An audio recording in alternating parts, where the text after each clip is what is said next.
നമസ്കാരം. മലയാളി വാർത്ത ഇൻസൈഡിലേക്ക് സ്വാഗതം. ഇനി ഇതിൽ കൂടുതൽ തിരിച്ചടി നൽകി കഴിഞ്ഞാൽ നിങ്ങൾക്ക് താങ്ങുവാൻ പോലും സാധിക്കില്ല എന്ന് പാകിസ്ഥാന് വ്യക്തമായ തിരിച്ചടി ഇന്ത്യ നൽകുമ്പോഴും അതിൽ നിന്നും ഒന്നും തന്നെ പാഠം പഠിക്കുന്നില്ല പാകിസ്ഥാൻ എന്ന് വേണം മനസ്സിലാക്കാൻ. കാരണം ഈ സാഹചര്യത്തിലും പാകിസ്ഥാൻ സൈനിക മേധാവിക്കൊപ്പം ഇന്ത്യയെ വേട്ടയാടുന്ന കൊടും ഭീകരർ ഒത്തൊരുമിച്ചിരിക്കുന്ന പാകിസ്ഥാന്റെ ഭീകരതയ്ക്ക് വ്യക്തമായ തെളിവ് സമർപ്പിച്ചുകൊണ്ട് ഇന്ത്യ ലോകരാജ്യങ്ങളിൽ പ്രതിനിധി സംഘത്തെ അയച്ചുകൊണ്ട് വിവരണം നടത്തുന്ന സാഹചര്യത്തിൽ പോലും ആണവ പരീക്ഷണത്തിന്റെ വാർഷികാഘോഷത്തിനായി ലഷ്കർ കമാൻഡർമാരും ആർമി ജനറൽമാരും ഒത്തുചേരുന്ന കറാച്ചിയിലെയും ലാഹോറിലെയും വൈറൽ പോസ്റ്ററുകളും ഫ്ലെക്സുകളും ഒക്കെ തന്നെ ഉയർന്ന് കാണുകയാണ് സോഷ്യൽ മീഡിയ പ്ലാറ്റ്ഫോമുകളിൽ.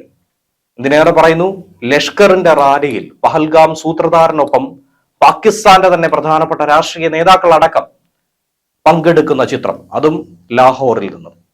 ഇത്തരത്തിലുള്ള സൂചനകൾ ഇപ്പോഴും പാകിസ്ഥാൻ നൽകുന്നു. അടുത്ത പടയൊരുക്കത്തിനും ഇന്ത്യക്കെതിരായിട്ടുള്ള ആക്രമണത്തിനുമുള്ള സൂചനയാണിതെന്നും പ്രതിരോധ വിദഗ്ധർ വിലയിരുത്തുകയാണ്. ഇന്ത്യയുടെ ഭാഗത്തു നിന്നും ഡിഫൻസ് മോക്ക് ഡ്രിൽ വീണ്ടും ആരംഭിക്കുന്നു എന്ന സൂചന പിന്നെയും നൽകി കഴിഞ്ഞിരിക്കുന്നു. ആദ്യം പഹൽഗാം ഭീകരാക്രമണത്തിന്റെ മുഖ്യ സൂത്രധാരനായിട്ടുള്ള സൈഫുൾ അഹമ്മദ് കസൂരിക്കൊപ്പം വേദി പങ്കിട്ടുകൊണ്ട് പാകിസ്ഥാനിലെ രാഷ്ട്രീയ പാർട്ടി നേതാവ് പങ്കെടുത്തിരിക്കുന്ന ചിത്രമാണ് പുറത്തു വന്നിരിക്കുന്നത്. ലാഹോറിൽ ഈ അടുത്തായി നടന്ന ഒരു റാലിയിൽ നിന്നുള്ള ദൃശ്യങ്ങളാണ് സോഷ്യൽ മീഡിയയിൽ വ്യാപകമായി വലിയ ചർച്ചാ വിഷയമായി മാറിയത്. പാകിസ്ഥാനിലെ പഞ്ചാബ് പ്രവിശ്യ അസംബ്ലി സ്പീക്കറായിട്ടുള്ള മാലിക് അഹമ്മദ് ഖാനാണ് കൊടും ഭീകരനുമൊത്ത് ഒരു വേദി പങ്കിട്ടത്. പാകിസ്ഥാന്റെ ആണവ പരീക്ഷണങ്ങളുടെ വാർഷികാഘോഷത്തോടനുബന്ധിച്ച് നിരോധിത ഭീകര സംഘടനയായ ലഷ്കർ ഇ തൈബയാണ് ഈ പരിപാടി ആസൂത്രണം ചെയ്തിരിക്കുന്നത്. ലഷ്കർ തലവൻ ഹാഫിസ് സയ്യിദിന്റെ മകൻ തൽഹ സയ്യിദും ഈ സമ്മേളനത്തിൽ പങ്കെടുത്തു എന്നാണ് ഇന്ത്യൻ ഏജൻസികൾക്ക് വിവരം ലഭിക്കുന്നത്. ഏകദേശം ഒരു 51 സെക്കൻഡോളം വീഡിയോ പ്ലേ ചെയ്തു പോകുമ്പോൾ സൈഫുള്ളയെയും മാലിക് അഹമ്മദ് ഖാനെയും ഒക്കെ ഒന്നിച്ചിരിക്കുന്നതായി നമുക്ക് കാണാൻ സാധിക്കുന്നുണ്ട്.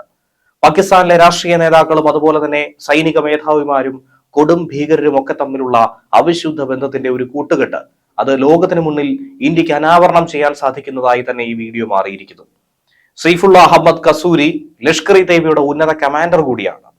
ഇന്ത്യക്കെതിരായിട്ടുള്ള പല ആക്രമണങ്ങൾക്കും പദ്ധതിയിട്ടതാണ്. ജമ്മു കാശ്മീരിലെ പഹൽഗാമിൽ സാധാരണ ജനങ്ങളായ 26 പേരുടെ ജീവനെടുത്ത ഭീകരാക്രമണത്തിന്റെ ഉത്തരവാദിത്തം അടക്കം ലഷ്കർ ഇ തൈബയുടെ തന്നെ ഭീകര സംഘടനയായ ദ റെസിസ്റ്റൻസ് ഫ്രണ്ട് ഏറ്റെടുത്തതിന് പിന്നാലെയാണ് ഈ വിവരങ്ങൾ ഇന്ത്യക്ക് ലഭ്യമായത്. ആ മേഖലയിൽ അവരുടെ പ്രവർത്തനങ്ങൾ ആസൂത്രണം ചെയ്യാനും ഏകോപിപ്പിക്കാനും ഒക്കെ കസൂരി ഏറ്റവും പ്രധാനപ്പെട്ട പങ്ക് വഹിച്ചു എന്ന് ഇന്ത്യ കണ്ടെത്തിയിട്ടുണ്ട്. ഹാഫിസ് സയ്യിദുമായി അടുപ്പമുള്ളയാളാണ് സൈഫുള്ള കസൂരി. പാകിസ്ഥാനിലെ തന്നെ ഭീകര സംഘടനകളിലെ ഒത്തുചേരലുകളിൽ കസൂരി ഇടയ്ക്കിടയ്ക്ക് പ്രത്യക്ഷപ്പെടുന്നത് കാണാറുണ്ട്. പഹൽഗാം ആക്രമണത്തിന് ഏതാനും മാസങ്ങൾക്ക് മുൻപ് തന്നെ പഞ്ചാബിലെ കങ്കൻപൂരിലുള്ള ഒരു പാകിസ്ഥാൻ സൈനിക താവളത്തിൽ ഇയാൾ എത്തിയിരുന്നു.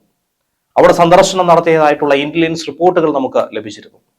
അബോട്ടാബാദിൽ 100 കണക്കിന് യുവ ഭീകരർ പങ്കെടുത്ത പരിശീലന ക്യാമ്പുകൾ സംഘടിപ്പിക്കുന്നതിനും സൈഫുള്ള ഒരു പ്രധാനപ്പെട്ട പങ്ക് വഹിച്ചു. അബോട്ടാബാദ് ഏറെക്കാലം മുൻപ് ഏറ്റവും അധികം കുപ്രസിദ്ധി ആർജിച്ചത് അൽ ഖ്വയ്ദയുടെ നേതാവായിട്ടുള്ള ബിൻ ലാദനെ ഒളിപ്പിച്ചതിലായിരുന്നു. അതിലും ISIയുടെ പങ്ക് വളരെ വലുത് തന്നെയാണ്. ഒപ്പം ഭീകര സംഘടനയായ ലഷ്കർ ഇ തൈബയുടെ കമാൻഡർമാരും പാക് ആർമി ജനറൽമാരും തക്ബീർ എന്ന ആഘോഷങ്ങൾക്ക് വേണ്ടി ഒത്തുചേരുന്ന ഒരു ചിത്രവും പുറത്തു വന്നിരുന്നു. പാകിസ്ഥാനിൽ തന്നെ വളരെ വിപുലമായി ആഘോഷിക്കുന്ന ഒരു പരിപാടി, അതായത് പാകിസ്ഥാന്റെ ആണവ പരീക്ഷണം നടത്തിയ ദിനമാണ് തക്ബീർ എന്നുള്ളത്. കറാച്ചിയിലെ ബസ് സ്റ്റോപ്പുകളിലും പൊതുയിടങ്ങളിലും ഒക്കെ ഈ ആഘോഷത്തിന്റെ ഫ്ലെക്സ് ബോർഡുകൾ സ്ഥാപിച്ചിട്ടുണ്ട്. അതിൽ പാകിസ്ഥാന്റെ ഉന്നത സൈനിക മേധാവിയായിട്ടുള്ള അസിം മുനീറും ഭീകരരും ഒത്തുചേർന്നിരിക്കുന്ന ചില ചിത്രങ്ങളും പുറത്തു വന്നിരുന്നു.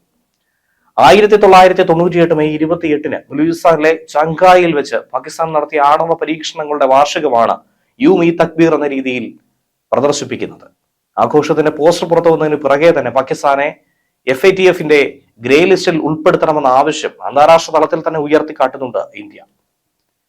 എന്നാൽ ഇന്ത്യ പാകിസ്ഥാൻ സംഘർഷത്തെ ഹിന്ദു മുസ്ലിം പ്രശ്നമാക്കി ഉയർത്തിക്കാട്ടാൻ പാകിസ്ഥാൻ ഒരു ഭാഗത്ത് പൊള്ളയായ ശ്രമം നടത്തുന്നുണ്ട്.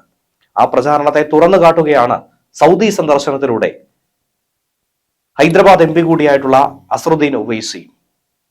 240 ദശലക്ഷത്തിലധികം അഭിമാനികളായ മുസ്ലിങ്ങൾ ഇന്ത്യയിൽ താമസിക്കുന്നുണ്ട്. ഇന്ത്യയിൽ നിരവധി പ്രശസ്തരായ ഇസ്ലാമിക പണ്ഡിതരുണ്ട്.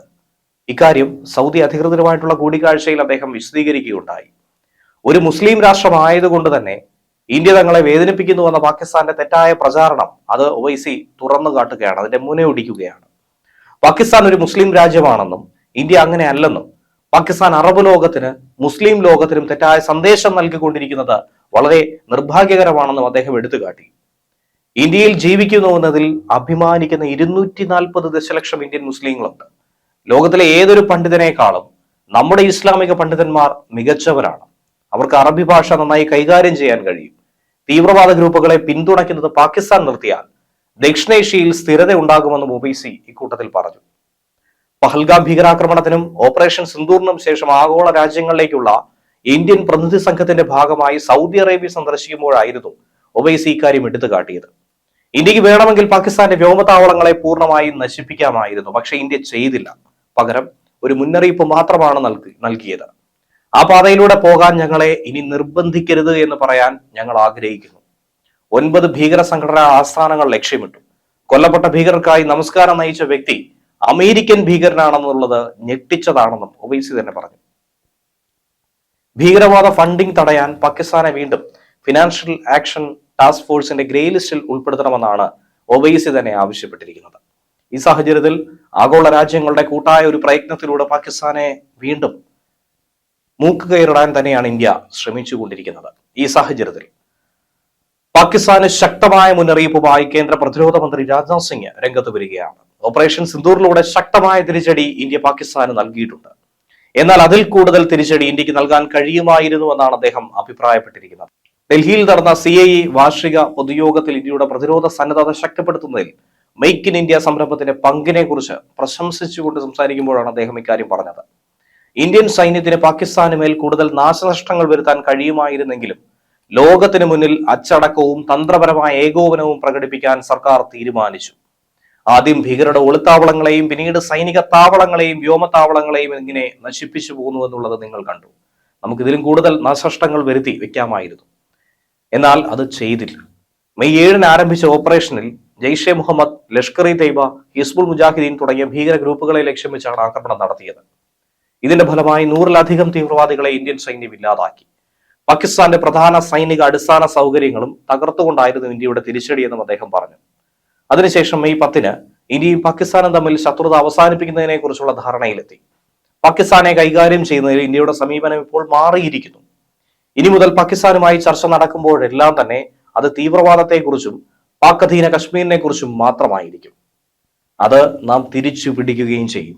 മറ്റൊരു വിഷയങ്ങളിലും ഇനി പാകിസ്ഥാനുമായി ചർച്ച ഉണ്ടാകില്ലെന്നും അദ്ദേഹം പ്രഖ്യാപിക്കുകയും ചെയ്തു. ഈ സാഹചര്യത്തിലാണ് കശ്മീരിൽ 2 ലഷ്കർ ഇ തൈബ ഭീകരർ കൂടി അറസ്റ്റിലായിരിക്കുന്നത്. കശ്മീരിലെ ഷോപ്പിയാനിൽ സൈന്യവും പോലീസും CRPF-ഉം സംയുക്തമായി നടത്തിയ തിരച്ചിലിലൂടെയാണ് ഭീകരരായ ഇർഫാൻ ബഷീർ, ഉസൈർ സലാം എന്നിവരെ പിടികൂടിയത്. 2 AK-56 തോക്കുകൾ, 4 മാഗസീനുകൾ, 2 ഹാൻഡ് ഗ്രനേഡുകൾ, വെടിയുണ്ടകൾ, 5400 രൂപയും ഒരു ആധാർ കാർഡും പിടിയിലായവരിൽ നിന്നും കണ്ടെടുത്തിട്ടുണ്ട്. പോലീസിന്റെയും സായുധ സേനയുടെയും വേഗത്തിലുള്ള തന്ത്രപരമായ നീക്കത്തിലൂടെയാണ് ഭീകരരെ പിടികൂടാൻ കഴിഞ്ഞത്. അവരെ വലയിലാക്കി അവരുടെ നീക്കം നിരീക്ഷിച്ചു വരികയായിരുന്നു. ഇന്ത്യൻ സേന വളരെ വിദഗ്ധമായിട്ടാണ് ഇവരെ പിടികൂടിയത്. പഹൽഗാമിലെ ഭീകരാക്രമണത്തെ തുടർന്ന് ഇന്ത്യയുടെ നടപടികൾ ശക്തമാക്കിയതിന്റെ ഭാഗമായി തന്നെയാണ് ഈ അറസ്റ്റ് നോക്കിക്കാണേണ്ടത്. മെയ് മാസത്തിൽ മാത്രം ഷോപ്പിയാനിലെ കെല്ലർ മേഖലയിലും പുൽവാമയിലെ ത്രാലിലെ നാദറിലും നടന്ന 2 വ്യത്യസ്ത ഏറ്റുമുട്ടലുകളിലായി 6 ഭീകരരെ കൊലപ്പെടുത്തി. 2 ഓപ്പറേഷനുകളിലായി 3 ഭീകരരെ വീതം സൈന്യം വകവരുത്തുകയും ചെയ്തു. ലഷ്കർ ഇ തൈബയിലെ മുതിർന്ന കമാൻഡർ ഷാഹിദ് കുട്ടായിയും ഇക്കൂട്ടത്തിൽ ഉൾപ്പെടുന്നു. ഷോപ്പിയാനിലെ ഹീർപോറയിൽ സർപഞ്ചിനെതിരായിട്ടുള്ള ആക്രമണത്തിൽ 2024 ഏപ്രിൽ 8 ഡാനിഷ് റിസോർട്ടിൽ നടന്ന വെടിവെപ്പിലും ഷാഹിദ് മുഖ്യ പങ്ക് വഹിച്ചുവെന്നാണ് അധികൃതർ പറയുന്നത്. അത് സംബന്ധിച്ച് നോക്കുകയാണെങ്കിൽ ഇന്ത്യയെ സംബന്ധിച്ച് നിർണായകമായ ഒരു നേട്ടമായി തന്നെയാണ് ഇതിനെ നോക്കിക്കാണേണ്ടത്. ന്യൂസ് ഡെസ്ക് മലയാളി വാർത്ത ഇൻസൈറ്റ്.